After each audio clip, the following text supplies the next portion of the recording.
जय हिंद विद्यार्थी मित्रांनो, आपल्याला कमेंट आली होती की पोलीस पाल्य जे आरक्षण आहे त्याबद्दल माहिती सांगा. आता पोलीस पाल्याचे जे आरक्षण आहे तर ते पोलीस भरतीमध्ये आहे 3%. आता या आरक्षणाचा फायदा कोण घेऊ शकतं?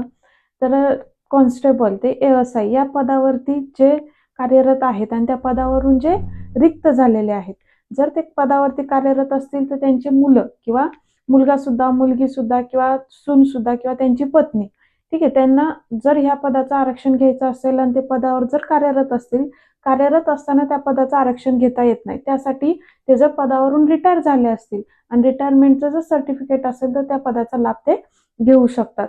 आता त्यासाठी गरजेचं काय आहे, तर रिटायरमेंट झाल्यानंतर पोलीस पाल्याचं तुम्हाला एक प्रमाणपत्र घेऊ शकता. तुम्ही ते प्रमाणपत्र जर असेल तर तुम्ही पोलीस पाल्य म्हणून फॉर्म भरू शकता आणि त्याचं मेरिट सुद्धा खूप कमी लागतं. यवतमाळ, मीरा भाईंदर, पुणे, पोलीस पिंपरी चिंचवड या सगळ्या ठिकाणी जर तुम्ही लास्ट 2023चं मेरिट जर चेक केलं तर खूपच कमी मेरिट लागलेलं आहे.